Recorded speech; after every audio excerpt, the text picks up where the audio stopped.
Hey, it's me, MLB. Here is part 2 of A Hero's Duty Aizawa X Villain Female Listener. Enjoy. Eraserhead was right. The food did only last for a few days, and then it started to dwindle. You hadn't told your family where you'd gotten the food from. They just assumed that you had stolen it. You hadn't told them anything about the run-in with Aizawa, because you didn't want them to worry. You'd pocketed his card before they'd seen it too, because you didn't know what to do and thought you'd think about it a little longer before making a decision. Giving him that speech had been great and all, but now you really were under his care and it didn't feel quite right. You were so used to working out your own problems and it kind of felt good to be able to run on your own game, but now that he was onto you, you couldn't risk getting caught again, otherwise it was going to be curtains for you, and then who would provide for your family? Would he continue to bring your family food if you went to jail? But you liked your freedom. You didn't want to go to jail. Ugh, annoying. Why did he have to show up and help? Your mind was in turmoil and your mood was no better, so you decided to go for a walk to clear your head. It was easier to get around as a cat, so into cat form you went, climbing up onto the roofs and jumping across them without a care in the world, breathing the crisp air and watching the sunset over the horizon. You didn't know where you were going, it just felt good to be out and about. Before you knew it, you were in the city, and the noises below got louder. Car horns honking, people talking, lights flashing. There was a lot going on. You looked down and saw an elderly lady with 2 young kids trying to cross a busy road. The poor kids looked petrified, clinging to their grandmother's hands with all their strength. I feel like I should help them, or something, you thought, as you jumped down onto a lower roof, wondering if it would be okay to just shift back into human form and drop down there and help them get across.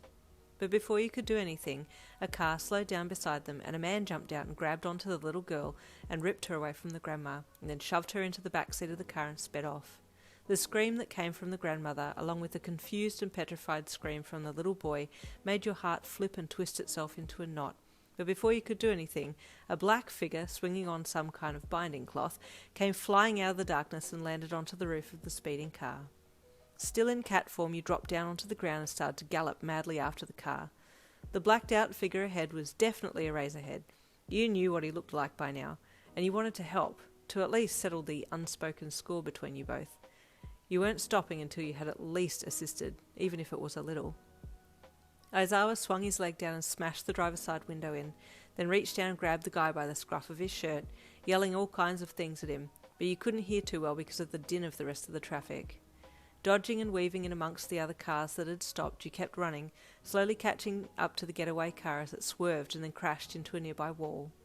You could hear crying as you got closer, and as you neared the vehicle, a man holding the little girl, who was now injured, stumbled out of the back of the car and tried to make a run for it with her, while Eraserhead was detaining the driver. There was no way in hell you were letting him get away, and you let out a loud, angry cat hiss and latched onto his ankle, digging your claws into his calf for good measure. He shrieked and dropped the girl, and you quickly shifted into human form and then scooped her up and ran from the scene, looking back to see if Eraserhead had seen you. Aizawa had seen you approach the car, and once you'd grabbed the girl, he nodded to you and continued to bind the driver up, then went after the other guy, who was limping and definitely not going to get away this time. Once out of the line of cars and traffic, you pulled your phone from your pocket and called the ambulance, cradling the small girl in your arms. "It's okay," you said down to her. "It's okay. I'm calling for an ambulance. I'm here to help you." "Grandma," she sobbed. "Grandma." "I know. It's okay. We'll bring Grandma and your brother here. You're safe now." She still continued to cry, but had wrapped her little hands into your clothes and wasn't going to let you go, so you held her close and even went in the ambulance with her once it arrived. At the hospital, she was reunited with her brother and grandmother. It turned out that the grandma was looking after them because their mum had just gone into hospital to have her 3rd baby, and that's why they were up and about so late.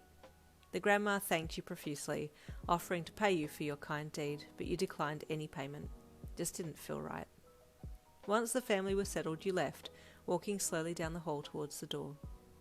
"Yun," the voice of Aizawa called to you. You stopped and looked back as he approached you. "Here," he said as he held another card out for you. "No, I don't want your handouts," you said, pushing the card back to him. "I'm going to try and get a proper job or something, again. I'll just keep trying until I find something.